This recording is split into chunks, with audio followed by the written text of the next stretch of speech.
All right. Welcome back to another. I saw that, Jen. StreamYard was Okay. like, Yeah. All right. So, welcome back to another episode of How I Met Your Mortgage. Barring any further technical difficulties, we'll proceed apace. As always, I'm your host, Adam Smith, with Just the Tips Coaching. And with me, pretty much as always, is our marketing director and one of our other coaches, Jen Waybor. Good day, Jen. now you sound like you're Australian. Good day, mate. Good day, mate. Okay, enough of that. Welcome back to the show. A really cool guest. You guys are in for a treat. Stacey Baum. Hello, Stacey. Uh-oh. Stacey can't hear me, or we can't hear her. Oh, no. This seems to be happening on a pretty regular basis.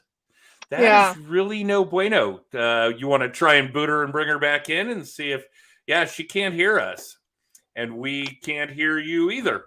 All right, well, let's try solving some technical difficulties, and I'll give everybody a little bit of background on Stacey while we're doing it. Stacey is relatively local to us, I would say. She grew up here in Denver, attended Pepperdine University, so jealous, Malibu. Right. She lives in Castle Rock, Colorado, which is really in our backyard, as it were. In fact, that's probably right in between where I'm sitting and where Jen is sitting. And we're not all that far from each other. Right. Which is really, really cool. And what other cool things would I have to say about Stacey? She's an animal lover like you and I, dogs and cats. And it sounds like she is leading the pack when it comes to the three of us, when it comes to already having Christmas decorations up. Cool. All right. Stacey is with us. Can hear us. Stacey, I did all the intro shit while you were trying to get out and get back in. So everybody knows everything about you now, and we'll just sign off. Thank you for holding out for me. No problem. Welcome back to the show. Thank you. It's good to be back. I can't believe it's been a year already. I don't know where the years go. It's amazing. I think since the pandemic, it seems like the days kind of crawl by, and yet the years kind of whip by.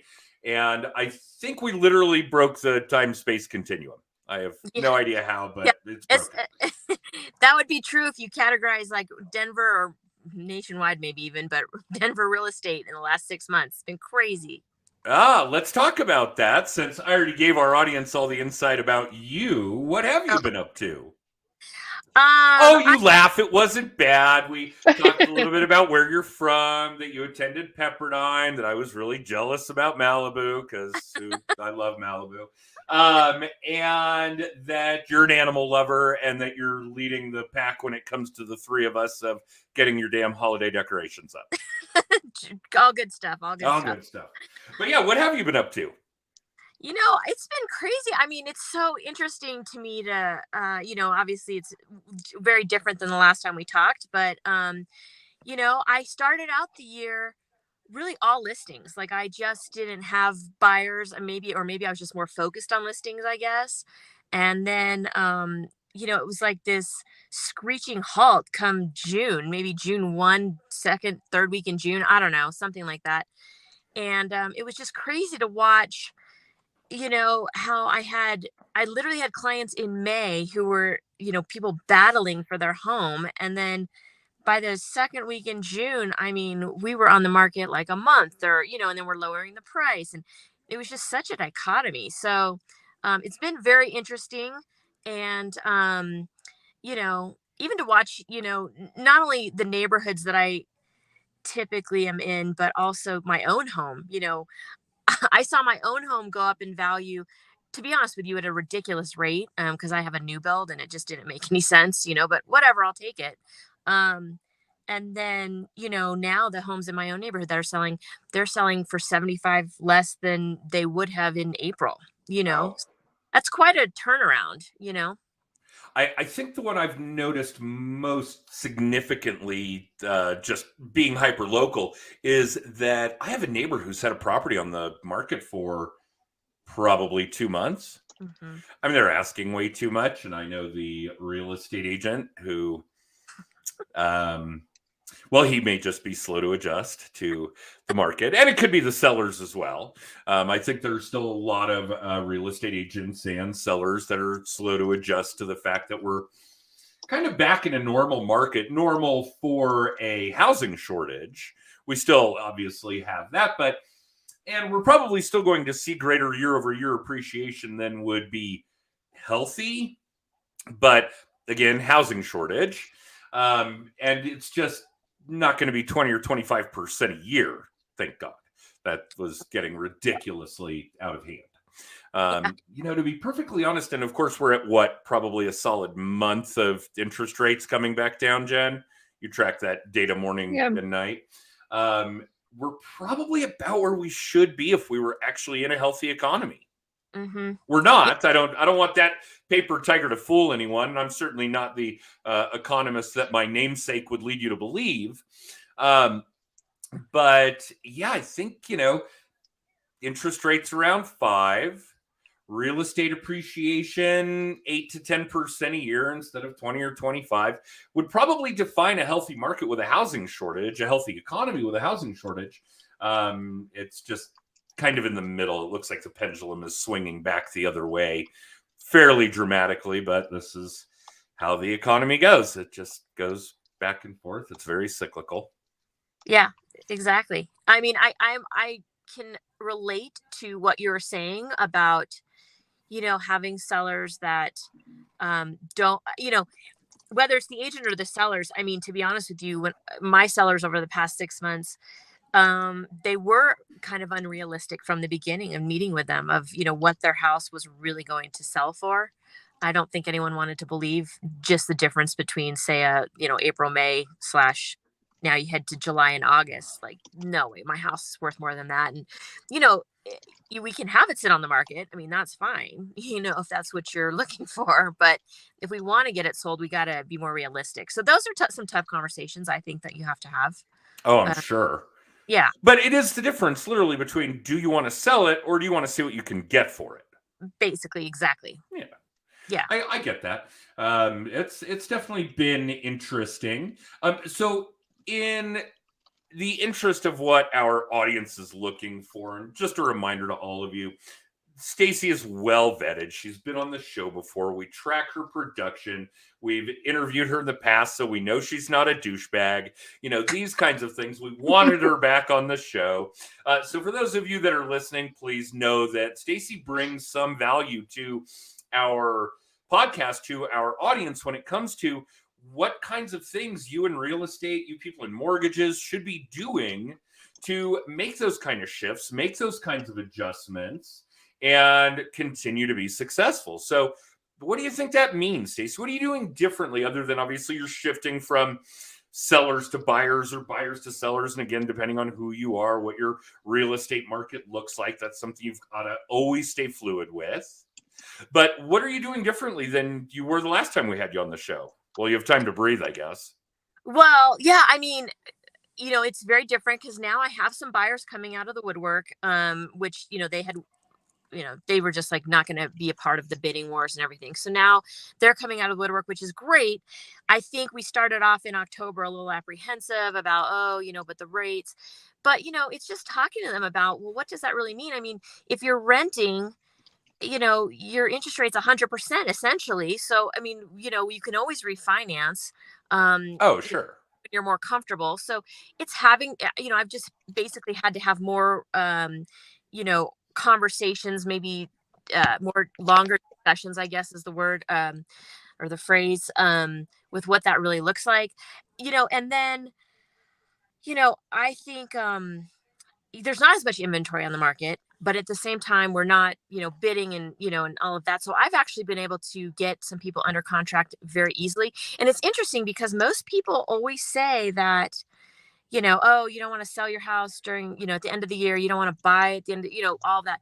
I actually have some of my best periods at the end of the year always. So, and I feel I'm really happy because rates have come down a little bit, whether that is, really going to affect them monumentally or not, that's still up in the air. But I think for their own sake of just what they think in their head, they're like, oh, well, this is much better now. So now I can get head out to buy. And, in reality, it's on paper, it wasn't really adding up to that much versus a month ago when we, got you already, pre-approved or whatever. But I just think it's the way they feel about the interest rate they're getting. So, more power to them. And I've actually been able to get a couple of people under contract since the start of November. So it's been good. That is good. And yeah, we've certainly seen more of that. Saw a few go under contract over the weekend. Saw a few go under contract in the past week or so where the seller concession is being used as a buy down. Mm-hmm. And Yep. we have people getting interest rates in the 3s. I mean, it's really... Yeah, absolutely. It's not as ugly as the general conversation, particularly the media. I have CNBC running in the background that we're led to believe. Let's put it that way. Yeah. Well, I think, it's interesting because, if you were buying, back in, let's just say January, February, March, I mean, you're paying, sometimes you're paying 50,000 plus over list price. Right. And you're running to the bank to get that cash out, to sign up for that deal. But then, the interest rates go up a little bit and eventually you'll be able to refinance. So, so for, let's say you take a hit for the next, whatever it may be, year, 2, whatever it's going to be, who knows when you're comfortable refinancing. They're not willing to pay that extra money, so I always find that interesting. But yeah, I mean, I've been very happy for my buyers right now. So, and they're thrilled because I feel like they were sitting on the fence and they're just paying their rent, and now they're going to have a mortgage and they're going to own their own thing. So, yeah, and I think with the way the pendulum's going to swing back, a lot of people are going to refinance without having to pay anything, and they may very well do it more than once. I refinanced my primary residence twice during the pandemic. Went from like 4875 to 3875 to 2875. Yeah. And totally worth it both times. The rule of thumb, this is a historic formula, is to take 125,000, divide it by what you owe, and that's how much your rate should go down in order for a refinance to make sense. Oh, I didn't know that. That's the formula. Yeah, well, we used to talk a lot 10 years ago, 20 years ago about, it's got to go down a full point. Well, and yeah, when we were going from 10 to 9, 8 to 7, absolutely. But if we're going from 4 to 3.5, that's the same change. So yeah, the general formula, again, this is for rate and term stuff. If you need to take cash out, pay off debts, you want to do home improvements, you want to buy another property, whatever, it obviously goes out the window. And then we've got to get a little more formulaic, a little more analytic about what we're doing when we're refinancing somebody. But yeah, general rule of thumb, rate and term refinance, take 125,000 divided by what you owe. So let's say it's $250,000. Okay. You would need the rate to go down 0.5 point in order for it to make sense. Okay. Okay. So pretty straightforward kind of stuff there for those of you that are in the consumer audience listening, although that's going to be a pretty small segment of what we do. So what has changed for you since we had you on the show when it comes to your clients, your lead gen, your technology? You make some cool changes in any of these spaces?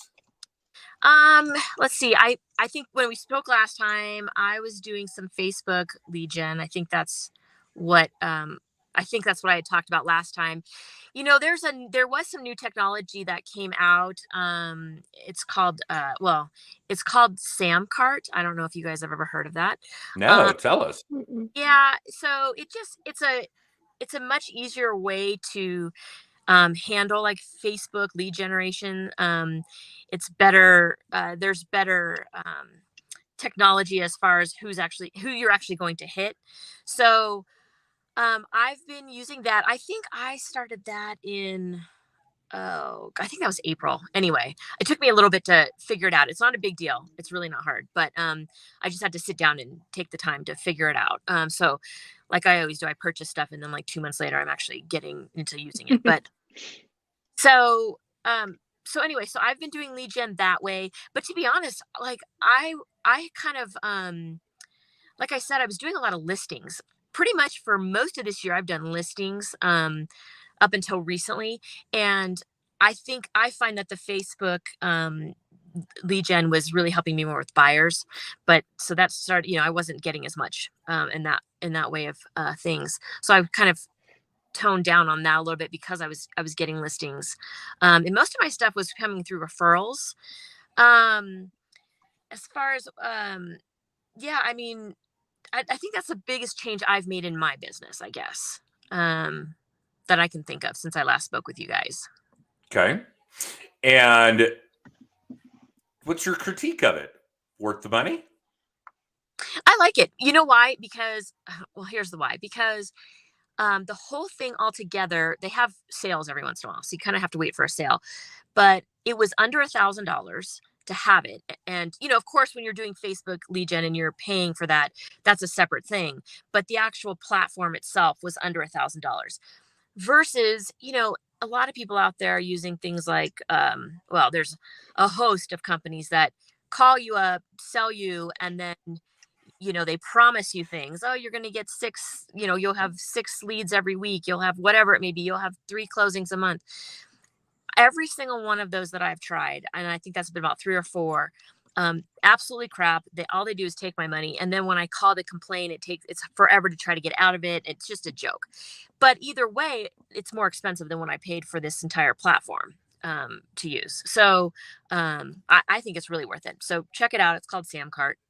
That's so funny. We literally, Jen just wrote some copy like in the last few days about how this time of year it's easy to become susceptible to these shiny objects and to not fall into those traps. And we'll put some of that content out this week. But yeah, boy, you did the nail on the head with that as far as what we're working on these days for our coaching clients. Yes, please do not fall into the trap of the shiny objects that you're never going to be able to get rid of anyway.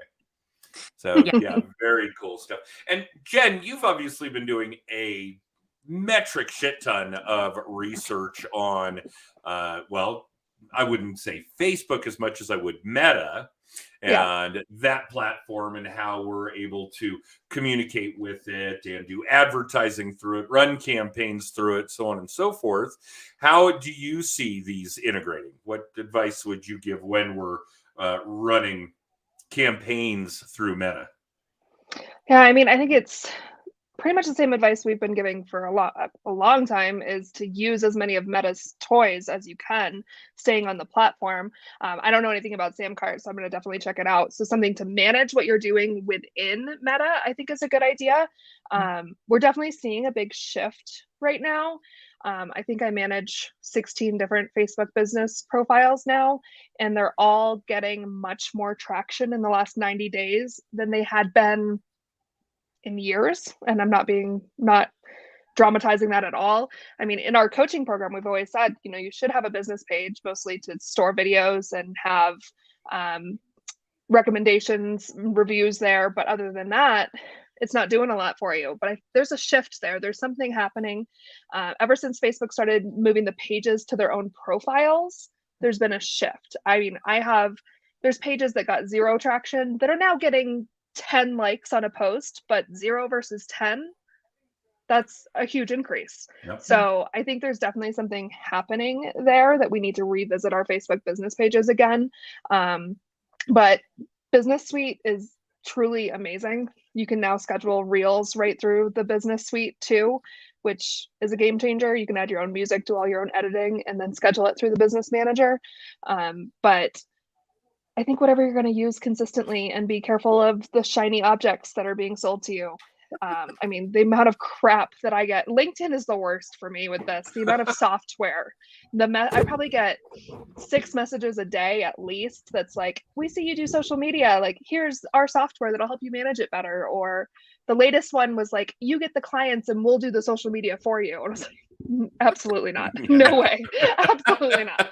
So I think the biggest thing is, I mean, like Stacey's saying, and a big part of that is the customer service. If you're going to spend the money on one of these softwares, take the time to look at their reviews. If they have their reviews turned off on their business page, that's a huge red flag.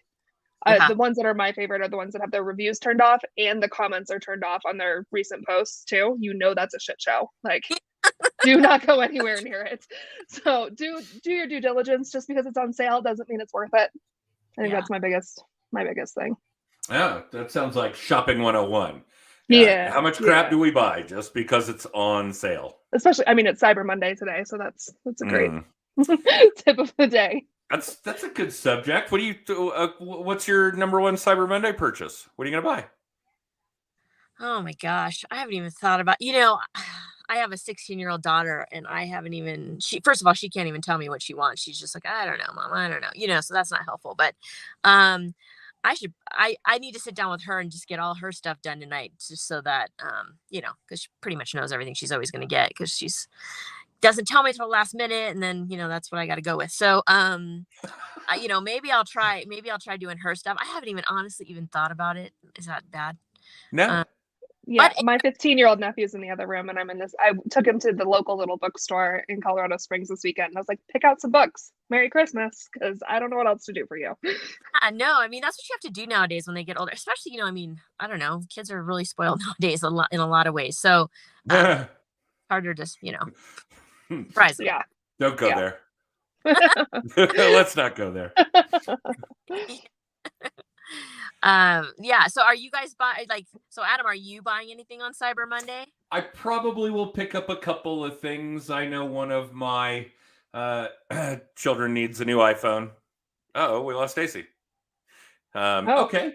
And what was the other one? Oh, and I'm really trying to find, I don't know, for those of you that are local or paid attention, the Avalanche debuted their new retro reverse jersey. Oh man, it was like being at a Colorado Rockies game. That's probably before your time, Jen, and certainly before you lived in Colorado.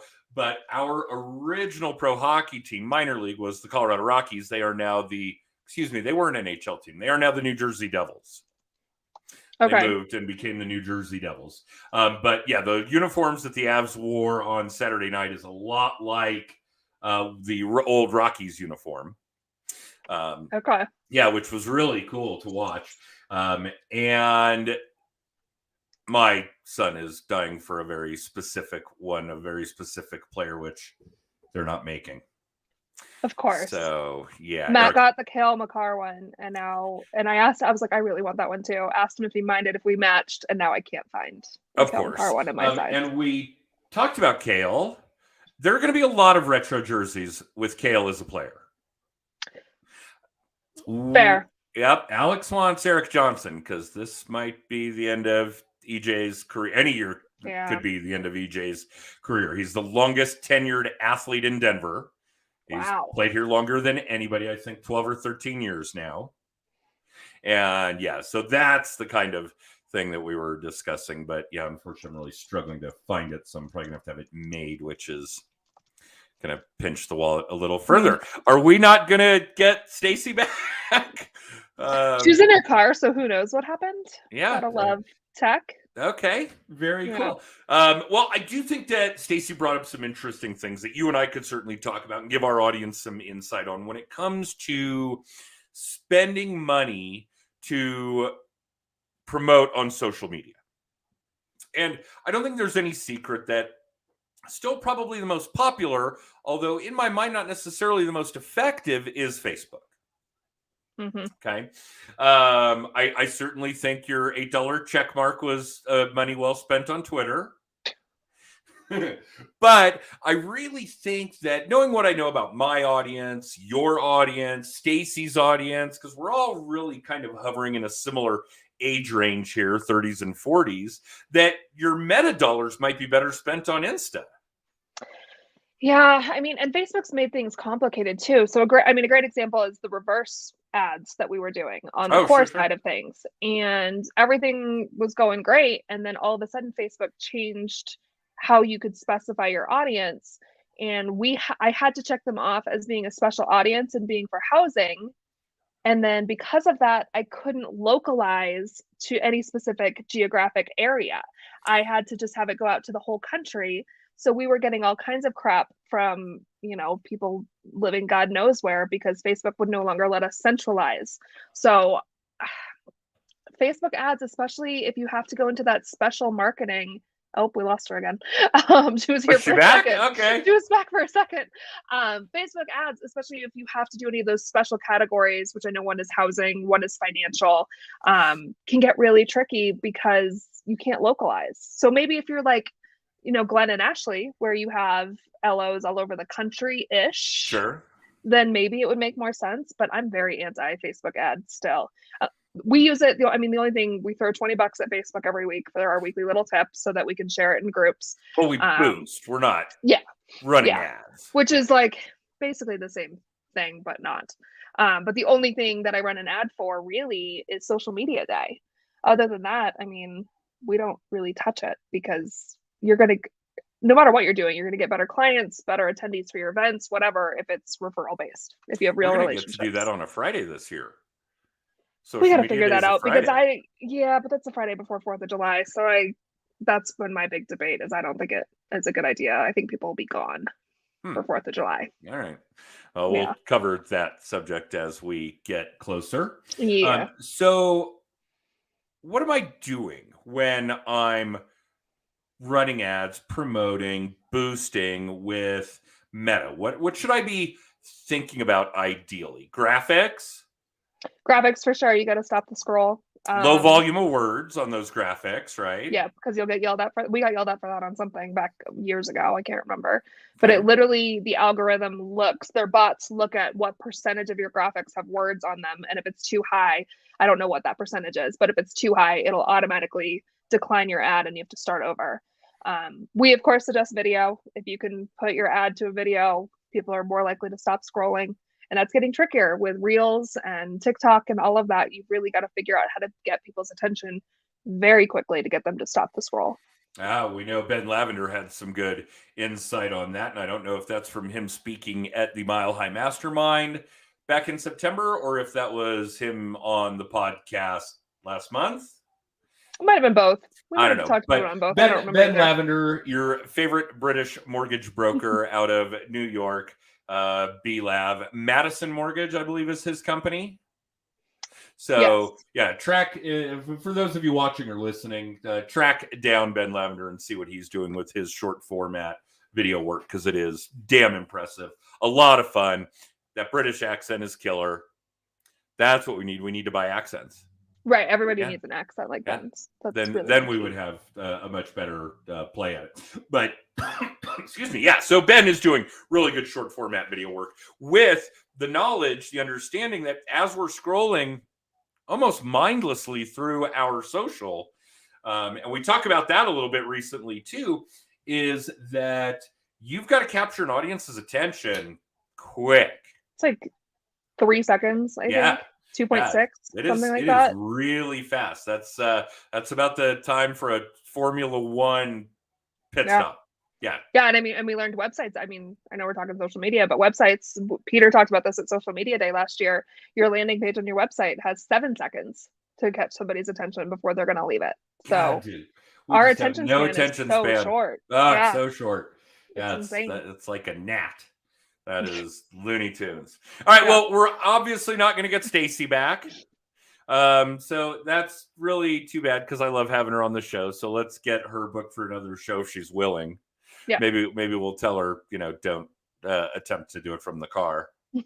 We'll see what happens. Yeah, hopefully she's okay. And we'll certainly check in on her and make sure that she's alive and kicking. In any case, what's our tail end of the show here? We actually took it out to our 30 minutes without without having a full-time guest. How weird. Right. All right. Well, we only have 3 more episodes this year. Wow. That's crazy. December is on Thursday. And then season 6. This is season 5? Yeah. Wow. That's crazy. December is this week. December is this week. Shut the front door. All right. Yeah. All right, well, why don't you take us home? All right, guys. If you want to find out more about Just the Tips, text TIPS to 63566. You will get a link to our website there, a link to book a free hour of coaching with Adam. You can get a copy of his book, Just the Tips. You can find our podcast on Spotify and Apple. Basically all the things. If you want to be a guest on season 7 of How I Met Your Mortgage, we are fully booked for season 6. You can reach out to me through that text code. Again, that's text TIPS, TIPS, to 63566. And we'll see you guys again next week. Cool. Thanks, Jen. Yeah, thanks, guys. Hey, and thanks, Stacey. Yeah, thanks, Stacey. We'll talk to you soon, I'm sure. All right. Bye, guys.